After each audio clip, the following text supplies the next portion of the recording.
Queria ler com vocês Êxodo 25, versos 8 e 9. Êxodo 25, versos 8 e 9. É o Senhor falando a Moisés. Você achou aí? Êxodo 25, 8 e 9. Só para te contextualizar, se você ainda está se familiarizando com esses termos, Êxodo significa saída. É um livro que conta a história de quando Deus tira o povo, o seu povo, o povo de Israel, do cativeiro no Egito, ou da prisão, da escravidão no Egito, e leva agora o povo. Eles saem desse lugar onde eles são escravos, de uma mentalidade escrava também, e agora eles vão em direção à terra que Deus preparou, em direção à terra prometida. Esse período de libertação, esse período onde Deus está mostrando como é que Ele habita no meio de um povo. Êxodo 25, 8, Deus chama Moisés, e lá no Monte Sinai, Ele diz assim: e farão um santuário para mim, ou um tabernáculo para mim, e eu habitarei no meio deles, no meio do povo. Façam tudo como eu lhe mostrar, conforme o modelo do tabernáculo e de cada utensílio. Vou repetir. E farão um santuário para mim. E qual é o propósito desse santuário? Que eu habite no meio deles. Que haja uma habitação, uma casa, para que eu more no meio do meu povo. Só que tem uma coisa, tem que ser tudo como eu mostrar. Não pode ser do jeito que vocês escolherem fazer. A liberdade de vocês é a liberdade de me obedecer ou não. Então façam tudo como eu mostrar, conforme o modelo do tabernáculo. E não é só do tabernáculo, é de cada utensílio do tabernáculo. E aí, gente, do capítulo 25 de Êxodo até o capítulo 31, se você vai ler lá, você vê como Deus é detalhista em cada parte do tabernáculo. Ele vai falar sobre cada milímetro do tabernáculo, sobre cada material, sobre cada tecido que vai ser utilizado, a madeira que vai ser utilizada, como é que vão ser os tamanhos do tabernáculo, onde vão estar as cortinas, como que vai ser carregado, por onde que vai ser carregado.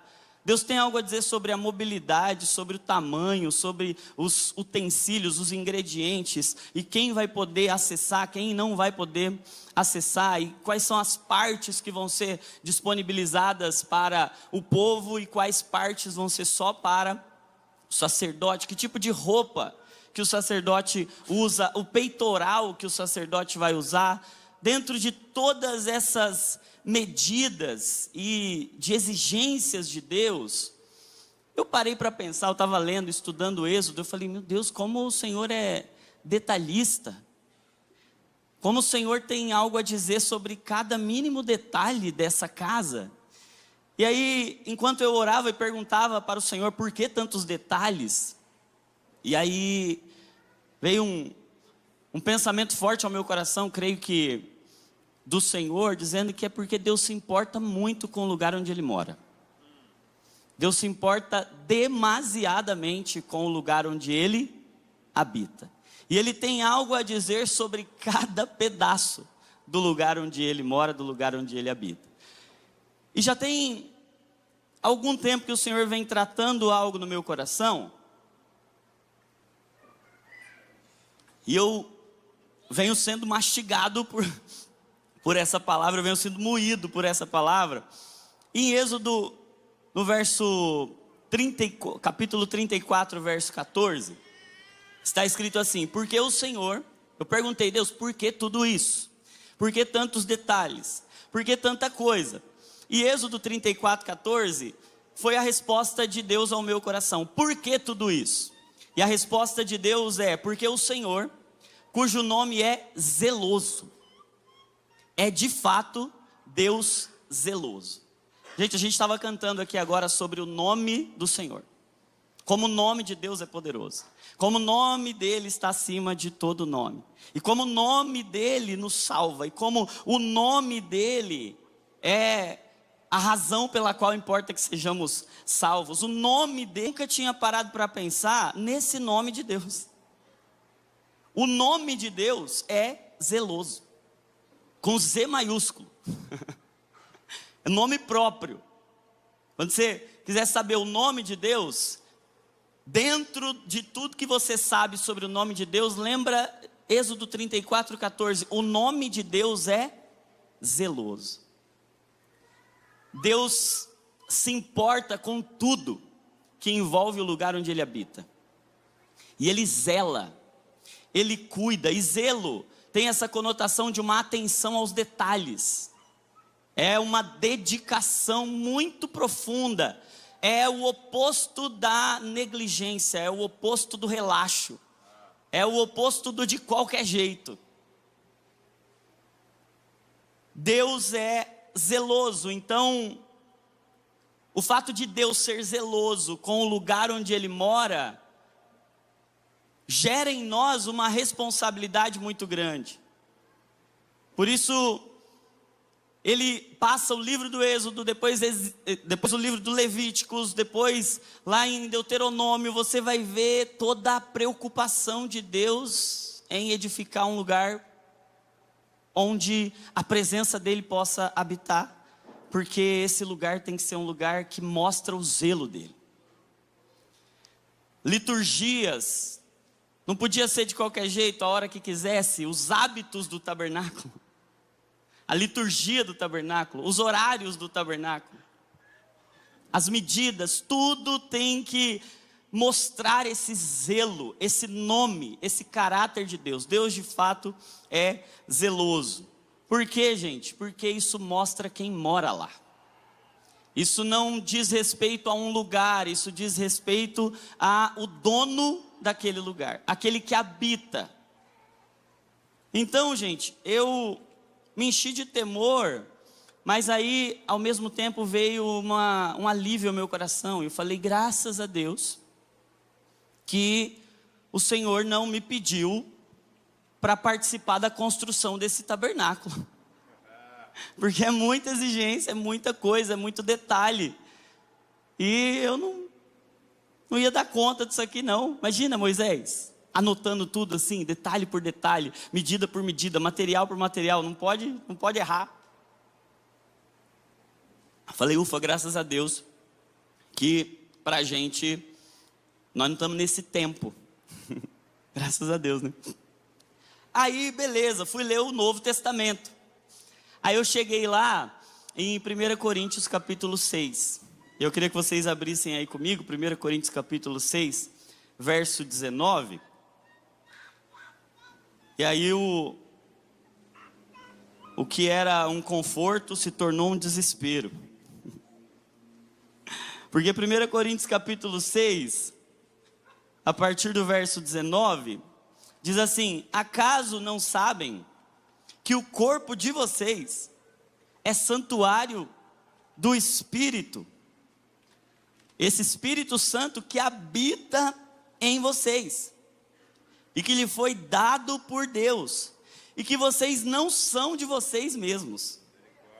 Vocês foram comprados por alto preço. Portanto, glorifiquem a Deus com o seu próprio corpo. Aí, eu baixei a cabeça assim e falei, Moisés estava bem. Era fácil. Porque se refletia ou se referia a algo que acontecia do lado de fora, em que eu posso envolver e mobilizar as pessoas, e buscar ofertas, e trabalhar ali num mutirão, e dá para chegar. Agora, o que Paulo está escrevendo para nós é que tudo aquilo era só uma metáfora. Era uma ilustração, porque o que Deus estava ensinando é como Ele é zeloso com os lugares onde Ele decide habitar. Como os lugares onde Deus escolhe habitar são diferentes. E aqui, isso me encheu de temor, porque Ele diz assim, olha que poderoso isso. O corpo de vocês é um santuário. É um santuário do Espírito Santo que habita em vocês, e que vocês não são de vocês mesmos. A gente não é dono da gente. A gente não é dono do nosso corpo, a gente não é dono da nossa casa, a gente não é dono de nada que o Senhor mora.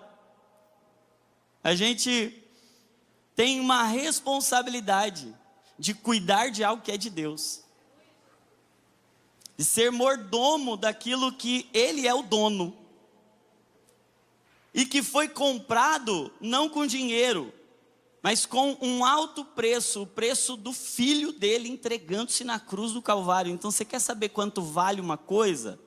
Veja quanto alguém está disposto a pagar por isso. E você não vale o que você acha que vale, o que está na vitrine da sua vida, o que falaram para você que você vale o que foi pago por você, porque é isso que define um valor. E o corpo foi comprado por um alto preço, e aí vem um portanto, glorifiquem a Deus com o vosso corpo. Isso fala de uma responsabilidade, de um cuidado inteiro com tudo que está acontecendo na nossa vida. E o nome de Deus é zeloso.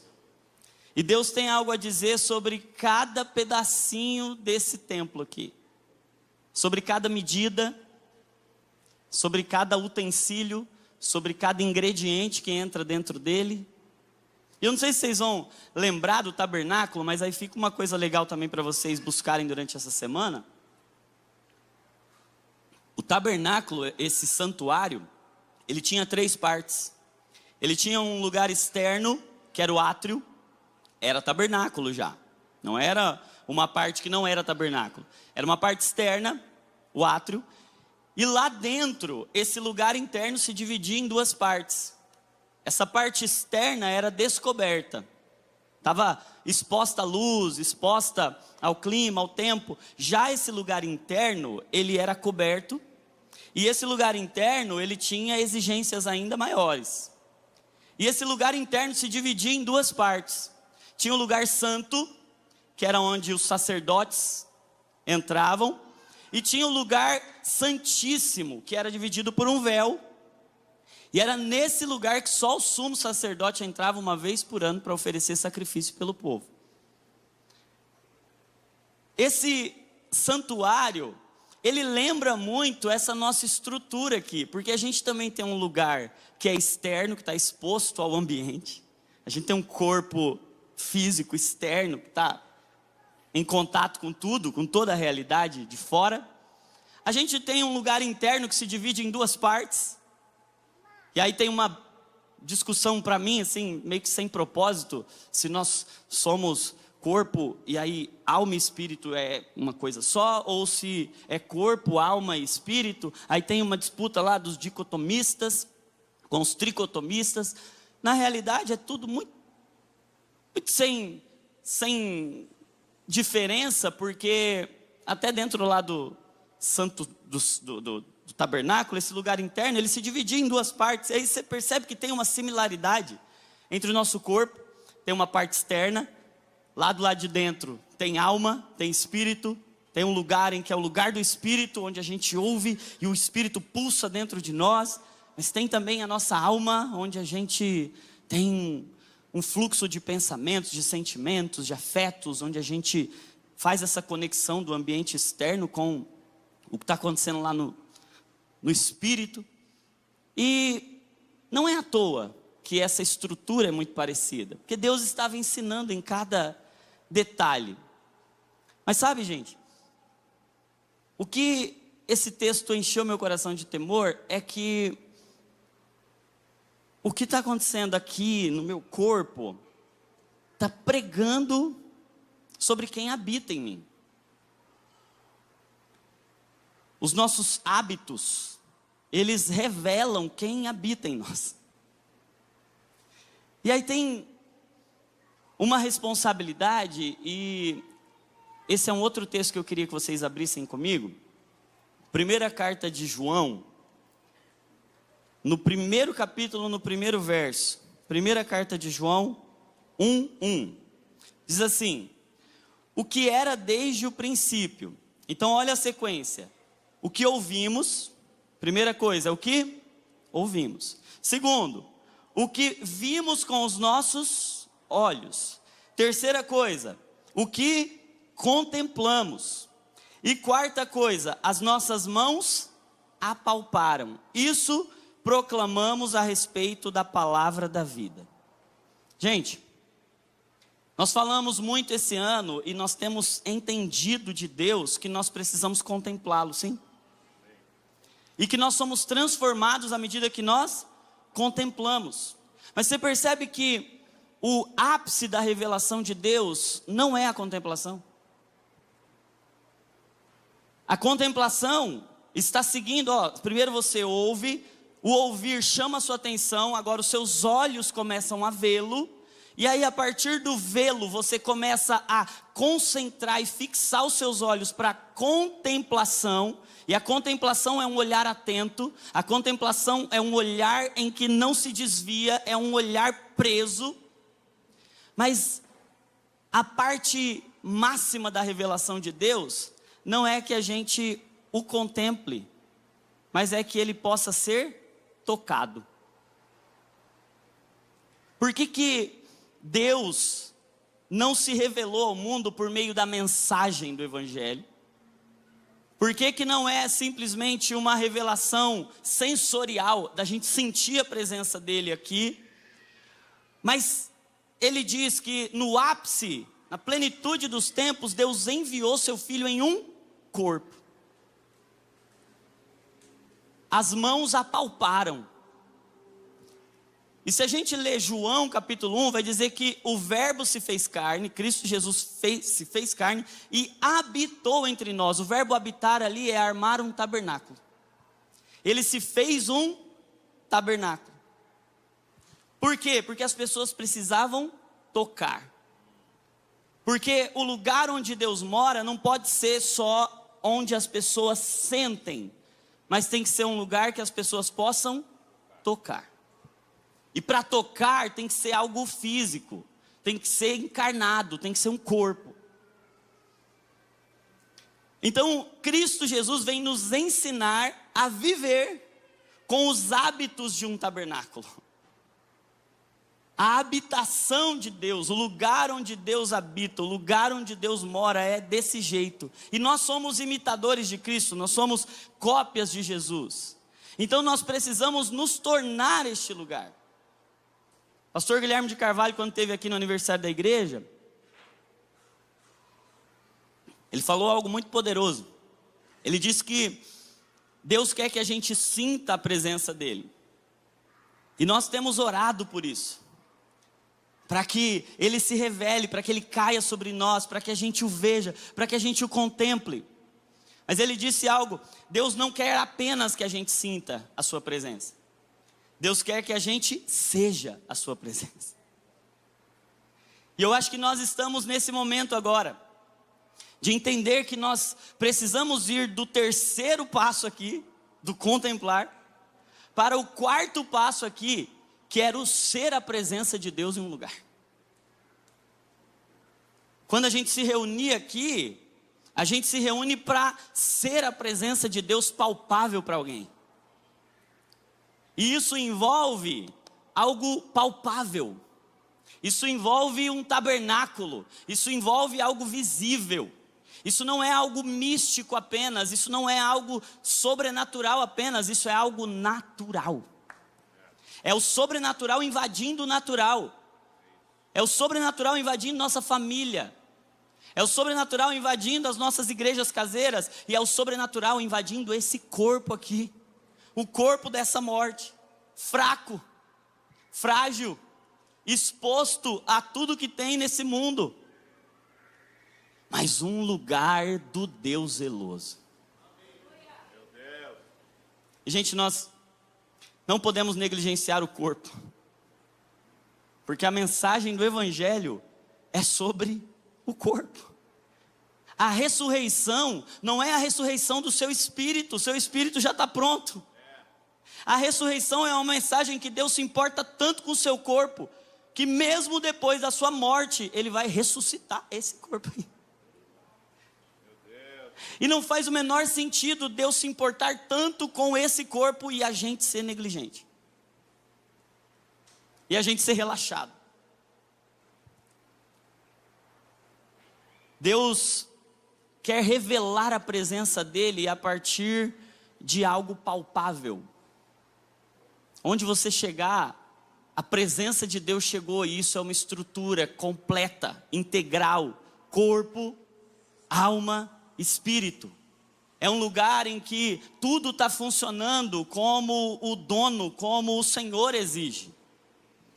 Tem que ter lá dentro, no Santo dos Santos, tem que ter o sangue do Cordeiro. Lá no lugar santo, tem que ter o sacerdócio. No átrio, tem que ter o sacrifício. Tem que ter a pia, tem que ter a mesa. Tudo tem que estar como o Senhor prescreveu, como o Senhor orientou. E aí, gente, eu entrei em crise, porque eu sei que é difícil. Eu sei que é difícil porque eu estou tentando um monte de coisa e eu não consigo. E olha que eu já sei faz tempo. Não é assim que eu descobri agora. Não é que, agora, nossa, eu li esse texto, caiu a ficha. E eu converso com irmãos e irmãs todos os dias, o dia inteiro. E todos eles estão dizendo a mesma coisa para mim. É muito difícil. É muito difícil a gente ter essa dedicação, esse zelo com cada parte. Porque parece que quando eu me dedico mais para o corpo, eu começo a negligenciar a minha vida espiritual. Quando eu me dedico mais para a vida espiritual, eu começo a negligenciar um pouco o meu corpo. Quando eu me dedico mais para cuidar do meu emocional, aí parece que eu fico um pouco mais fechado, e aí eu não consigo, parece que está sempre faltando alguma coisa, parece que não dá. E aí muitos de nós acabamos por escolher onde é que a gente vai ser mais incisivo, onde é que a gente vai deixar meio que de lado ali, paciência. Mas não dá para a gente fazer isso. Não dá para a gente escolher uma parte do tabernáculo que a gente vai amputar, porque o tabernáculo não pode ser fragmentado, amputado. Senão Deus falava assim, não, só importa o que acontece aqui no Santo dos Santos, o resto deixa do jeito que vocês quiserem. Vocês têm liberdade para fazer do jeito que vocês quiserem. O que importa é o que está acontecendo aqui no meinho, no Espírito. Porque o que dá estrutura para o Santo dos Santos, o que protege o Santo dos Santos, é o átrio e o lugar santo. Aquela estrutura toda é proteção e é mobilidade. Olha, por que tinham as argolas? Para que aquela estrutura fosse móvel, aquela estrutura tivesse disponibilidade. Gente, por que a gente precisa cuidar de tudo? Porque a presença de Deus tem que chegar em lugares onde só a gente vai poder chegar. Onde só a gente com energia, com disposição, com vitalidade. A gente tem que ter esse cuidado inteiro. E aí, eu fui buscar no Senhor como? Fui orar e cheguei em cinco fundamentos para a gente viver isso aqui. E a gente não pode encerrar esse ano sem assumir um posicionamento com o que Deus tem ministrado como igreja para nós o ano inteiro.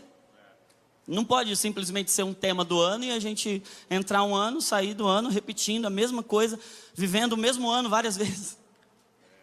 A gente precisa parar aqui, fazer uma pausa. Vamos fazer uma pausa, vamos tentar entender. Como é que a gente pode viver isso? E aí eu pensei em 5 fundamentos. Fui ouvindo do Senhor, buscando nas Escrituras, e queria propor para vocês algo que a gente possa fazer junto, tá bom? Então, primeiro, vou falar todos com a letra A, porque senão não sou eu. Primeiro fundamento para que a gente possa viver isso. Escreve aí, adoração. O nosso porquê não é estética. O nosso porquê não é nem saúde.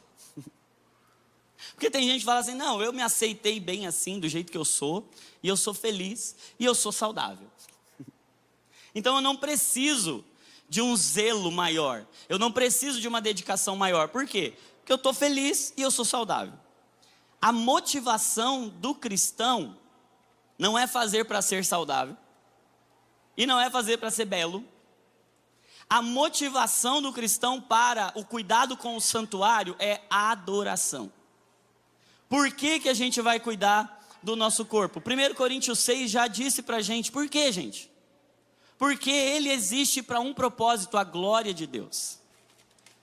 Não é para que eu seja elogiado, aceito, não é para que os meus níveis de colesterol, ou a minha circunferência abdominal, ou os quilos que eu tenho na balança, sejam louvados pela sociedade. Tem nada a ver. A motivação para o cuidado do cristão é a glória de Deus. E quando a gente está no porquê errado, todo o resto está errado. Porque todo porquê que não é a glória de Deus, ele está desviado. E aí, se ele está desviado do propósito, ele não vai até o fim. Toda outra motivação, qualquer outra motivação que não seja o culto, a adoração, ela é frágil, ela é volátil. Você, agora eu consegui chegar no lugar onde eu queria, então eu posso relaxar. A mente humana é assim. A gente atinge o que a gente estava esperando e a gente agora fala, pronto, posso relaxar, posso ficar agora negligente. Mas não é sobre isso. Tem gente que fala assim, não, porque eu não posso cultuar o meu corpo. E essa galera que fica aí fazendo academia, essa galera que fica cuidando muito do corpo, essa galera está cultuando o corpo. Gente, não se trata de culto ao corpo. Se trata do culto com o corpo. Porque eu preciso do meu corpo para cultuar o Senhor. 1 Coríntios 6 vai dizer isso, o seu corpo não é seu, então você não pode fazer para um benefício próprio. Não é para o seu benefício, é para a glória de Deus. Porque não é seu, porque é dele.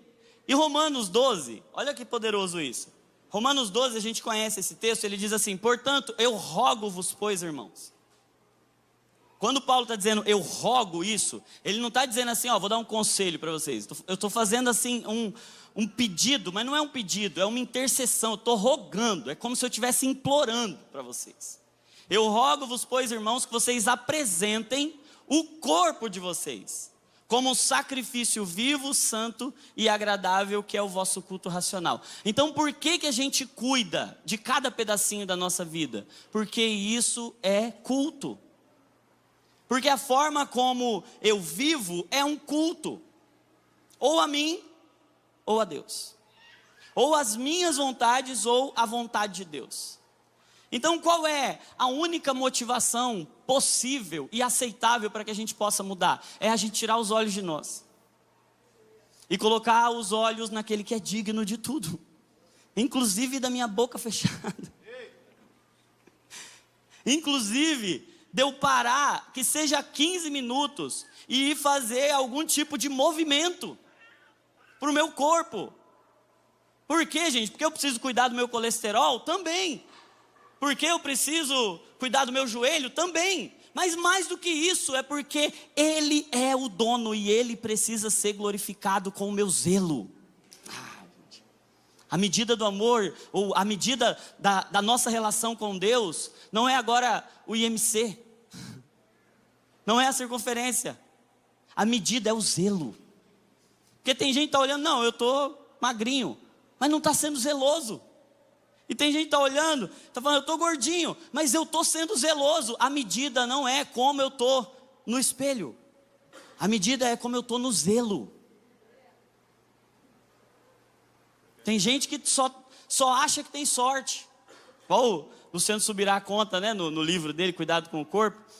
Fala que ele se gabava muito de no exame dele está tudo certo. Eu vivo mal, mas eu sou muito sortudo. Porque as minhas taxas vêm todas boas. A medida não é a taxa. E aí, uma médica usada pelo Espírito Santo fala para ele, você só está tendo azar. Mais sorte do que juízo, mas é uma sorte que na verdade não é sorte, porque você está só replicando uma vida negligente por mais tempo.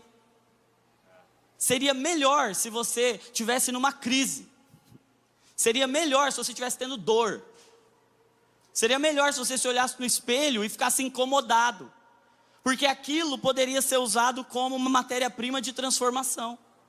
Porque a medida é o zelo. E por quê, gente? Qual é o nosso porquê? adoração. Tudo que a gente for fazer, que não seja porque dele, por ele, para ele são todas as coisas, a ele pois a glória. Aí, vamos parar de, não, eu não tenho tempo, eu não consigo, não, porque não é para mim, porque eu não gosto. Gente, quem é que gosta de pagar boleto? Quem aqui gosta? Levanta a mão assim, quero... Ninguém gosta de pagar boleto. Mas por que você paga? Porque precisa. Encare a atividade física, por exemplo, como um boleto que você tem que pagar todo dia. Ah, mas eu não gosto de me exercitar. Mas você faz um monte de coisa que não gosta, porque quem só faz o que gosta é imaturo. Maduro faz o que precisa fazer. Sim? Então, quando você está indo lá e está pago. É isso. Está pago um boleto que você não gosta de pagar, mas que você tem que pagar. Por quê? É sobre a glória de Deus, não é sobre mim, é sobre Ele. É sobre um santuário que eu estou construindo. É o átrio. Segundo fundamento. Como é que a gente vai conseguir? Escreve aí, arrependimento. Arrependimento. A gente vai ter que tirar isso do campo só do costume, do campo do estilo de vida, e a gente trazer isso para o campo do arrependimento, porque nós só somos transformados por meio do arrependimento. A gente vai ter que olhar para o nosso estilo de vida, para os nossos hábitos, e começar a se arrepender de coisas. Por quê, gente? A palavra grega para arrependimento é a palavra metanoia, ela significa mudança de mente. E a palavra hebraica significa mudança de caminho. Qual que é a lógica? É uma mudança de mentalidade que muda a minha direção, que muda o meu caminho, que me faz dar meia volta. É algo que começa no espírito, porque o arrependimento é algo que começa no espírito. Mas é algo que inevitavelmente vai ter que vir para a minha mente. Vai ter que mudar a mentalidade. Vai ter que mudar o mindset. Mas o arrependimento genuíno, ele não é um fenômeno do espírito. Ele começa no espírito, passa pela minha mente e chega no meu corpo. Porque ele muda a minha direção, ele muda a minha forma de viver. Gente, nós não podemos banalizar ou achar que está tudo bem cuidar mal do lugar onde Deus mora. Como se Deus não se importasse. Nós aprendemos lá no Êxodo, Deus se importa demais. E a medida dele é o zelo. Então a gente vai precisar tratar isso pelo prisma do arrependimento. Nós vamos ter que ver uma tristeza. Porque a tristeza que é de Deus, uma tristeza segundo Deus, ela opera para o nosso arrependimento. A gente vai precisar ficar incomodado, a gente vai precisar ficar triste, a gente vai precisar olhar para as coisas que a gente faz, para as coisas que a gente vive, para o nosso estilo de vida e falar, está errado. Ah, mas estou saudável. Ah, mas estou feliz. Não, é bom que você não fique feliz. É bom que você fique triste.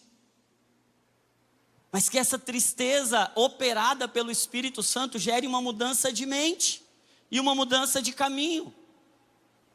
Arrependimento. Terceiro, escreve aí, ambiente. Ambiente. Por que esse fundamento é tão importante? Porque, gente, o que mais muda a gente é o ambiente que a gente está. Isso é uma descoberta da neurociência, que nós somos quase que escravos dos nossos ambientes. E aí a gente, como cristão, olha assim e fala, não, misericórdia, nós não somos escravos do ambiente. Nós somos livres. Mas a realidade é que todo mundo faz o que o ambiente permite fazer. É ou não é?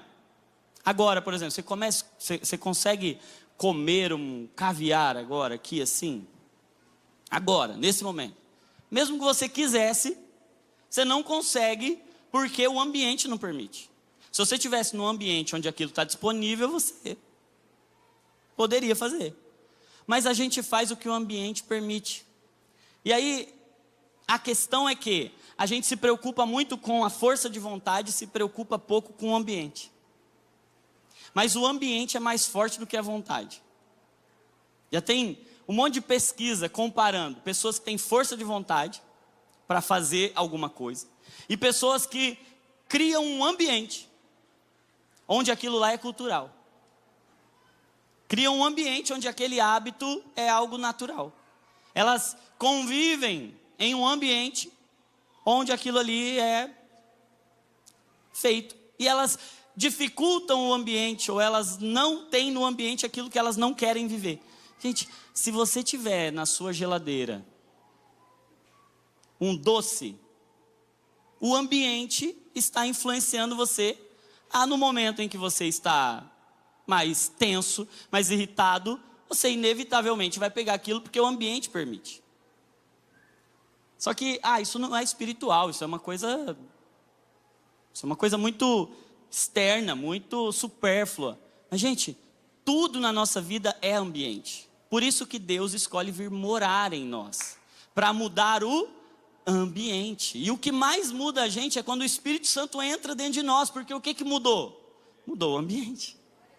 Onde habitavam as trevas, onde era a marca do inimigo, eram os nossos traumas mexendo em nós, agora está preenchido, os vazios foram preenchidos pelo Espírito Santo, então isso muda a gente. Então, se a gente quiser viver para a glória de Deus, a gente vai ter que começar a se preocupar com os ambientes. O Salmo de número 1, ele fala muito sobre isso. Ele fala que feliz é o homem que não anda segundo o conselho dos ímpios, nem se detém no caminho dos pecadores, nem se assenta na roda dos escarnecedores. Porque o que ele está dizendo? Que o conselho que você vai ouvindo, ele vai determinando o caminho por onde você anda. E o caminho onde você anda é o ambiente, em que vai te modelando. E aí é nesse caminho onde você anda, que você se assenta. Se assenta nas mesas, e as mesas que você senta, é o que tem nelas que transformam você em quem você é.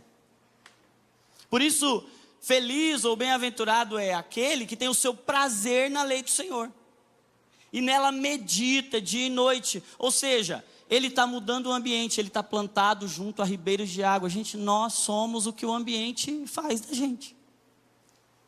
Só que não está falando de algo só do exterior, está falando de algo que é do exterior, algo que é daqui de dentro, algo que é lá do espírito. Porque se o nosso ambiente espiritual não estiver completamente preenchido pelo Senhor, a gente vai viver as obras da carne. É tão pecado ser embriagado com vinho quanto não ser cheio do Espírito Santo.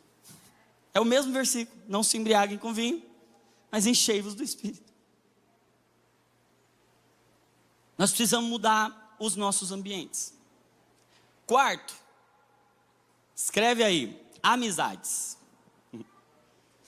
Por quê, gente? Porque ninguém muda nada importante sozinho. Por mais que você queira, por mais que você tenha força de vontade, se você não tem alguém do seu lado para te sustentar a hora que você cai, porque é melhor serem dois do que um, porque Deus não fez a gente para viver, Deus fez a gente para conviver. Porque Adão não conseguiria dar conta e cuidar do que Deus pediu para ele cuidar sem alguém do lado dele. E por que Deus não chama a gente para viver uma espiritualidade individual, cada um na sua casa? Gente, dava para ser. Assistindo pela internet, não dava para ser? Não dava para a gente ouvir tudo que a gente ouve aqui na igreja? Dava para a gente ler a nossa Bíblia em casa? Dava para a gente orar em casa? Sim, mas Deus edificou para si um corpo. E esse corpo é feito de amigos, amizades espirituais. E a gente não vai conseguir viver esse cuidado, esse zelo, se a gente não viver isso em comunidade. Se a gente não viver isso entre amigos. A gente vai ter que começar a fazer grupos. E os nossos DNAs talvez tenham que expandir a sua ação. A igreja caseira não tenha que ser só, como é que você está orando, como é que você está lendo a Bíblia, o que Deus está falando com você. Mas tem que ser, cara, como é que estão os seus exames? Vamos fazer uma reunião aqui para todo mundo poder compartilhar como é que foi o cardápio da semana. Quantas horas você dormiu? Me conta aí, quero ver. Você tem reloginho do sono? Quero ver quantas horas você dormiu, como é que está seu sono profundo. Porque a gente tem que se importar com o irmão, inteiramente, integralmente, não apenas com a vida lá no Santo dos Santos. Porque se o exterior não estiver protegendo o que está acontecendo lá dentro, a gente está deixando a melhor das sementes vulnerável ao ambiente. E aí o maligno vem e rouba. A gente está recebendo um monte de semente legal, mas se o ambiente não está cuidado, gente, anota isso. O melhor semeador, a melhor semente, mas o ambiente errado infrutifica.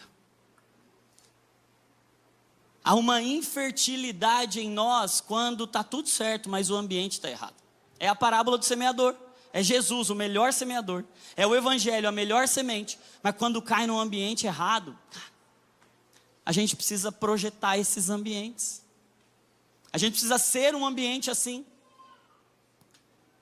Sabe, gente, tem uma crise no meu coração. Vocês sabem que eu sou médico, falo sobre saúde. E ao olhar para as escrituras, eu cheguei a uma conclusão, e isso Larry Crabb falava muito, sobre a igreja ser uma comunidade terapêutica. A igreja tem que ser um lugar onde as pessoas olham e vem uma coisa na mente delas: saúde, cura, vida. Quando alguém pensar na igreja, tem que pensar no lugar não apenas mais seguro da terra, mas tem que pensar também no lugar mais saudável da terra. Não apenas porque lá não tem doente, pelo contrário, porque os doentes se sentem tão atraídos por esse lugar. Os doentes se sentem tão atraídos porque aqui não tem um lugar, venha e fique com os seus problemas, porque a gente aqui gosta de problema. É porque a gente quer o seu problema, porque o evangelho é solução para todo problema. Então, quando o mundo for falar da igreja, eles vão ter que começar a falar assim: cara, quer saber qual é o lugar mais saudável do planeta Terra? Não é o Einstein. Não tem um país que tenha mais consciência do que é o reino de Deus e do que é a plenitude que há no reino de Deus, a vida abundante do reino de Deus, a transformação do reino de Deus, do que a igreja. Gente, não é o SUS que vai resolver o problema. Não é a OMS que vai resolver um problema.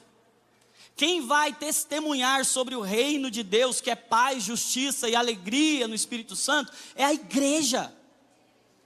Só que a gente pensa que ser revelação de Deus ao mundo é simplesmente o que acontece no Santo dos Santos. Mas não é, é tudo, porque o que o mundo vê não é o que está acontecendo no Santo dos Santos. O que o mundo vê é o que está acontecendo no átrio. O que o mundo vê, o que testemunha para o mundo, é o que pode ser tocado, não é o que está lá dentro. É o que é palpável. É como você está cuidando dos seus filhos, é como você está cuidando da sua esposa, é como você está cuidando do seu marido. A medida que o mundo vê é o zelo.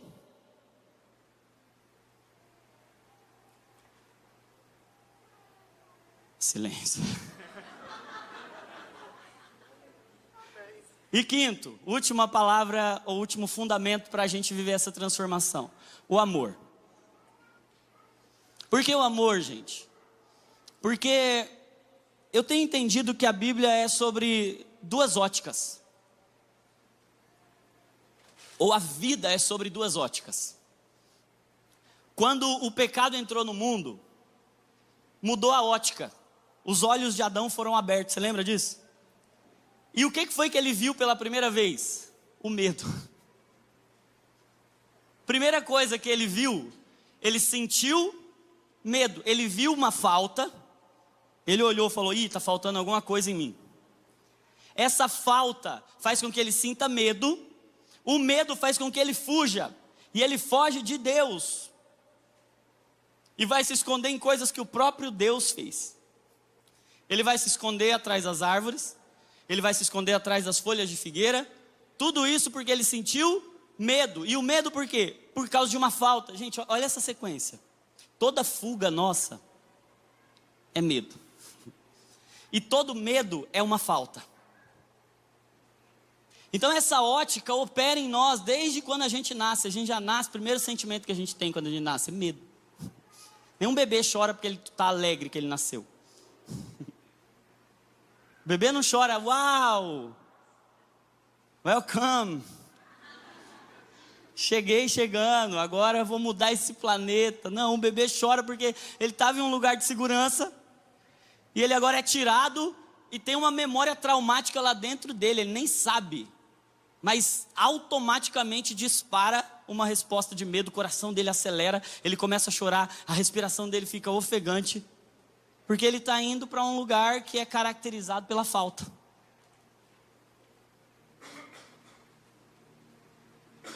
A palavra que governa o mundo é o medo. A gente faz, a maioria das coisas que a gente faz, por exemplo, os vícios que a gente tem, as compulsões que a gente tem. Se você olhar lá no fundo, o que tem? Medo. O que você mente? Medo. O que você trai? Medo. Por que você tenta criar um disfarce, criar uma personalidade para se defender da rejeição dos outros? Medo. Porque tem uma lente que está em nós lá desde o pecado de Adão, e que ela é nutrida pelo pecado, e quanto mais pecado, mais medo, mas quanto mais medo, mais pecado. É uma ótica, é uma lente que está em nós. Você nem sabe, mas você está olhando o mundo e o tempo todo você está vendo pela ótica do medo. E tem gente que vai cuidar de si mesmo pela ótica do medo. Que eu tenho medo de morrer, que eu tenho medo de ter um infarto, porque eu tenho medo de ser rejeitado, porque eu não estou bem esteticamente. Mas essa motivação do medo, ela é a motivação do Adão. Qual é a palavra para nutrir essa motivação do medo? Dívida. É algo que me falta, eu preciso cobrir, eu preciso me esconder, para que a minha falta não seja exposta. Só que qual que é a outra lente? O Velho Testamento até, se você olhar para a lei tem um objetivo: fazer um diagnóstico do que falta. A palavra que resume a lei: dívida. Deus não estava resolvendo o problema, Deus estava revelando o problema. Você não consegue porque falta. E a lei vem dar essa consciência da falta, do medo, da dívida. Mas qual que é a mensagem do Evangelho? Não é a mensagem da dívida. Qual é a mensagem do Evangelho? É a mensagem da dádiva. Não é mais o que falta, é o que agora está sendo entregue a nós. É o amor que preenche as nossas faltas. Por isso que quando o apóstolo João, nessa mesma primeira carta, vai falar sobre o medo, ele fala: o medo pressupõe um castigo, porque ele caracteriza uma falta. Mas o amor de Deus, ele lança fora todo medo, porque o amor de Deus agora preenche as nossas faltas. Então a gente não precisa mais viver escravizado pelo medo, se escondendo atrás de coisas que o próprio Deus deu. Mas a gente pode ser livre agora para expressar a satisfação, o contentamento e o caráter de Deus. E o caráter de Deus é zelo. O caráter de Deus é plenitude. Não é pelo que está me faltando, é pelo que Ele me deu. É por quem Ele é. Então agora eu não vivo mais pela ótica do medo, mas pela ótica do amor. Então qual é a motivação? Qual é a força que me impulsiona? Gente, se você parar para olhar a sua vida, você vai ver que o tempo todo você está sendo movido por uma dessas duas coisas. Ou pela força humana, e a maior força humana é o medo. Ou pela força de Deus, e a maior força divina é o amor. O oposto, ou a força antagônica do medo, é o amor. A única coisa que faz a gente ter coragem de encarar os nossos medos é quando a gente tem um amor maior do que o medo. Quando a gente se sente tão amado, eu estou tão seguro que agora eu posso ir lá, olhar nos olhos dos meus medos e falar: eu não vivo mais governado pelas minhas feridas, governado pelo que me falta, governado pelo que um dia me faltou, governado pelas minhas dívidas, pela minha história, pela minha genética, pela minha epigenética. Agora o que me move não é o medo, é o amor. Então por que eu cuido? Porque cuidar é amar. Porque a medida do cuidado é o amor. E o amor é a revelação de quem Deus é. Deus é amor e o seu nome é zeloso. Então eu só estou mostrando quem Ele é. Porque Deus não quer apenas uma igreja que sente. Não é sobre as pessoas virem aqui e sentirem algo. É sobre a gente sair daqui e ser algo. É sobre as pessoas entrarem na nossa casa, no nosso trabalho e verem que a gente é. Elas vão sentir, vão ouvir, vão ver, vão contemplar. E depois disso, elas vão querer ser. Encarnar isso. Então a medida não é pelo medo. O medo tem seu papel e tem muita gente que muda pelo medo. Mas não é a força do evangelho. Podia chegar aqui e falar como muitos médicos falam: se você não fizer isso, você vai morrer. Como às vezes funciona no consultório. Mas agora para o cristão, a motivação não é o medo do inferno. Não é o medo da morte. Não é o medo de ir para um tratamento. Não é o medo de um câncer. Gente, talvez fizesse até mais efeito eu chegar aqui e falar: você não está cuidando bem do seu corpo? Você não está cuidando bem da sua vida? Olha o que acontece. Aí eu abri um monte de estatística aqui. Olha o que acontece com quem dorme mal. Olha o que acontece com quem é sedentário. Olha o que acontece com quem não ora. Olha o que acontece com quem não lê a Bíblia. Eu podia falar um monte de consequência negativa, mas isso é pouco. Isso é lei. Isso é viver pela ótica da dívida. Mas isso não dura. Porque só o que sustenta a gente no dia mal é o amor. Então, eu queria fazer uma proposta para a gente. É que a gente não passasse esse ano sem fazer uma pausa para ver a medida do zelo que a gente tem para com o santuário do Senhor. E eu quero retomar, é sobre isso aqui, é sobre a sua casa, sobre a sua família, sobre os seus relacionamentos mais íntimos, e é sobre a igreja. É sobre a igreja caseira, é sobre DNA, é sobre viver isso. E eu queria propor que a gente assumisse esses 5 pilares como pilares da nossa vida. Eu vou viver em adoração. Eu vou fazer isso por meio do arrependimento. É o porquê. É a adoração. É o como, arrependimento. É o onde, é num ambiente em que o Espírito se revela em cada detalhe. É o com quem, é com os meus amigos espirituais. E é o que me garante que eu vou conseguir, é o amor que completa tudo que me falta. E aí, gente, eu tenho entendido uma responsabilidade na igreja.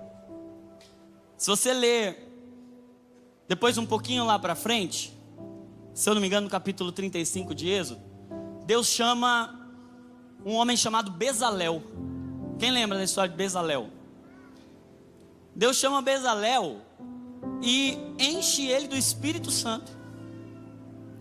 E diz o texto que o Senhor o enche do Espírito Santo para que ele seja aquele que faz os utensílios do santuário, aquele que é um artista para cuidar do santuário. E, gente, Deus está chamando a igreja, enchendo do Espírito Santo, para que a gente trabalhe no tabernáculo, e não apenas no tabernáculo, nas paredes, mas mais do que isso, em cada pedacinho, em cada utensílio do tabernáculo. E nesse sentido, eu queria fazer um desafio para a gente, como igreja, que a gente assumisse a saúde como uma pauta do Evangelho, que a gente não fosse negligente com isso, como se fosse uma pauta secundária, porque toda vez que Jesus ia pregar o Evangelho, ele voltava com gente curada. A saúde e o Evangelho nunca foram separados, nunca foram coisas distintas para Deus. Tanto é que no reino de Deus não vai ter doença, porque Deus se importa tanto com a saúde. E aí tem uns Bezaléis assim, que a gente não entendeu. A gente achou que Bezalel era alguém que estava trabalhando na edificação da igreja. E aí, Deus tem colocado no meu coração que tem uns Bezaléis que podem e vão servir muito a igreja nessa última etapa da igreja na terra.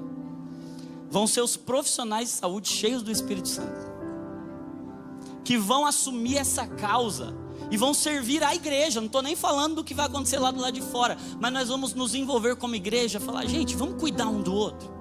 Queria propor um desafio aqui. A gente se reunir agora, no ano de 2025, a gente começar a se reunir para correr. A Gila está aí, ó, ela já está comissionada, Deus já colocou no coração dela. Nós vamos começar aqui um ministério de saúde. Nós vamos começar a fazer coisas juntas. Vai ter aula aqui, vamos abrir aí a aula, vamos sair correndo no lago, vamos fazer arrecadação de quilo, mostrar para a cidade que a gente se importa com a saúde. Vai ter aula aberta aqui. Aí a gente vai trazer os nutricionistas, os psicólogos, os médicos, os fisioterapeutas. E gente, vamos cuidar da igreja de Jesus, porque a igreja de Jesus é a revelação do Pai ao mundo. Vamos aplaudir Jesus, vamos aplaudir. Então,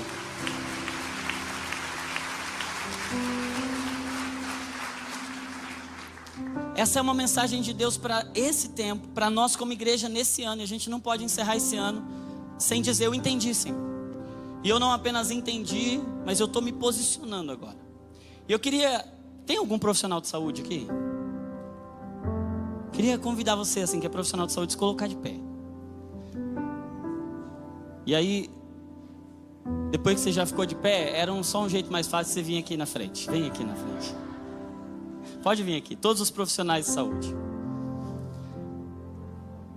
O Senhor disse assim, eu escolhi o Bezalel e eu enchi ele do Espírito Santo para preparar os utensílios do santuário.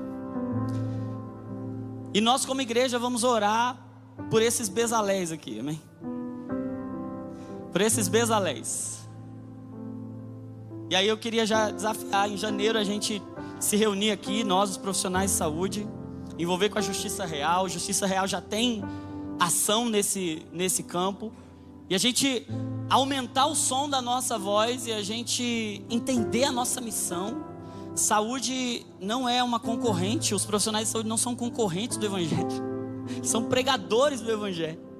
Eles são cheios do Espírito Santo, com habilidade, com conhecimento, com técnica para reparar e para criar coisas de acordo com o modelo de Deus. Sabe que toda cura é uma restauração da imagem de Deus em alguém? Cada dieta, cada movimento, cada órgão que é afetado com saúde é um pedacinho da imagem de Deus que está sendo devolvida para aquela pessoa. Cada sinapse, cada conexão, cada tratamento que restaura algo é um pedacinho da imagem de Deus sendo restaurado em alguém. Então eu queria que a gente como igreja orasse para que o Espírito do Senhor enchesse os seus Bezaléis e a gente assumisse essa pauta como uma pauta nossa, que não é apenas algo que a gente contempla, mas é algo que a gente encarna, é o que a gente mostra ao mundo. Junto com essa oração, eu queria que vocês colocassem de pé agora, para você orar por eles, para você orar por nós. Tem alguém que está estudando para ser profissional de saúde também? Vem aqui. Mas eu também queria orar, gente, porque eu percebi uma coisa e vou confessar algo para vocês. Eu nunca me senti tão apavorado para pregar uma mensagem como eu me senti para pregar isso aqui. Nunca vieram tantos temores, tantos receios. Eu nunca vi uma batalha espiritual dentro de mim assim, no meu ambiente tão forte. Porque eu entendi uma coisa, tem uma batalha espiritual para que a gente não mude. Tem principados e potestades que estão atuando nos lugares espirituais para manter a gente preso nos padrões que a gente veio. E tem muita gente que está tentando, que já conscientizou, que já entendeu, mas que passa ano, entra ano, sai ano e continua vivendo, repetindo os mesmos erros, preso nos mesmos maus hábitos, preso nos mesmos vícios, preso nas mesmas ciladas. E hoje o Senhor está querendo liberar cadeias, porque a gente não está mais debaixo do domínio do medo. Não tem mais escravidão. Você sabe o que motivou o faraó a manter o povo lá preso no Egito? Medo. Mas o que libertou o povo foi o amor de Deus. Então tem algo aqui hoje acontecendo, tem uma batalha espiritual acontecendo aqui hoje. E cadeias vão ser quebradas hoje em nome de Jesus. E eu quero orar por pessoas que estão dispostas a assumir isso. Falar, eu não quero mais viver como se o meu coração, como se o meu corpo, como se a minha vida fosse um mato sem dono. Eu agora quero trazer essa consciência de que eu sou um jardim. Deus me fez para habitar, para ver, para morar nesse lugar e para que todo mundo olhe, contemple e não apenas veja, mas toque em um santuário. Gente, hoje o Senhor quer mudar destino, porque se muda destino mudando caminho. Se muda caminho com tomada de decisão, com posicionamento, com arrependimento. Tem algumas pessoas que estão sentindo seu corpo desgastando e Paulo disse, ainda que o exterior se corrompa, o interior se renova dia após dia. Eu quero dizer que ainda que hoje você esteja mal, eu quero convidar você a um posicionamento, dizer, hoje eu vou sair daqui diferente. Hoje eu estou assumindo e eu estou marcando um território, eu estou dizendo, isso aqui que Deus me deu, desse jeitinho aqui, é pequeno? Mas foi o que Deus me deu. Tem um monte de coisa que eu não gostaria que fosse assim, tem um monte de coisa que eu gostaria de mudar, tem, mas é o que Deus me deu, e eu amo tudo que Deus ama. Então, tem alguém que precisa de cura, vem aqui também. Hoje o Senhor quer mudar histórias e quer curar pessoas e quer transformar situações. Nós vamos orar então pelos profissionais de saúde. Nós vamos orar por gente que está se posicionando, dizendo, eu entendi e eu quero mudar. E eu quero agora romper com esse ciclo, romper com esse padrão. E por gente que precisa de cura. E, gente, tem um poder para ser liberado aqui hoje. Tem algo do Espírito para acontecer aqui hoje. Você crê nisso? Diga amém. Vamos orar. Pai, envia o Teu Espírito sobre nós. Enche-nos do Teu Espírito. Mas enche-nos de zelo pela Tua casa. O Senhor Jesus disse que o zelo pela Sua casa o consumia. O Seu nome é zeloso. Enche-nos de zelo, porque zelo é prova de amor. Enche a Tua casa de um zelo que nos consome. Senhor, nós oramos por uma medida nova do Teu Espírito sobre essa casa.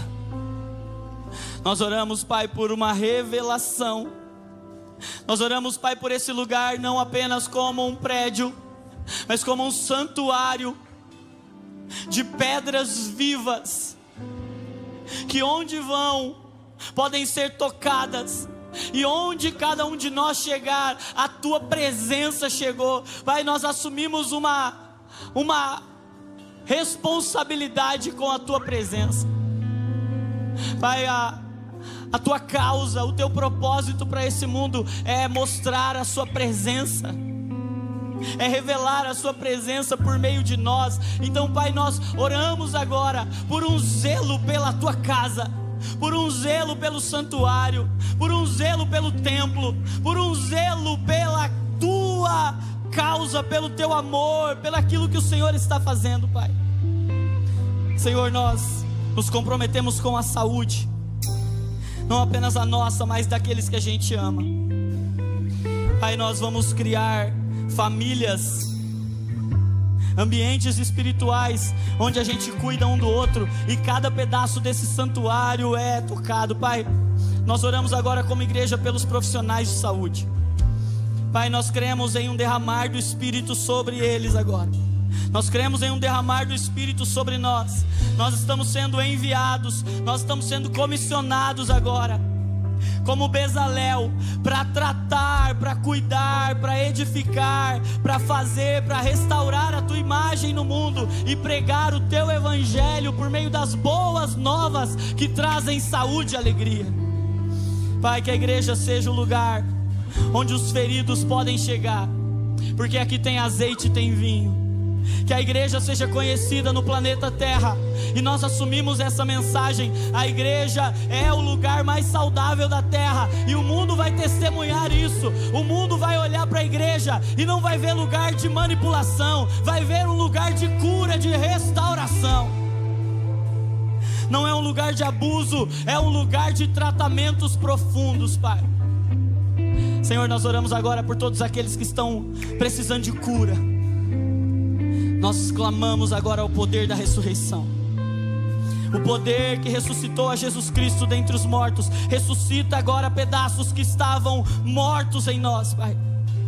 Pai, qualquer célula, qualquer tecido, qualquer pedaço que estava fora do seu lugar, Tu tens toda a autoridade agora, Senhor. Cura-nos, Pai, cura. Cura não é ter um problema resolvido, cura é ser como Jesus. Restaura a imagem de Cristo em cada pedaço da nossa história, Pai.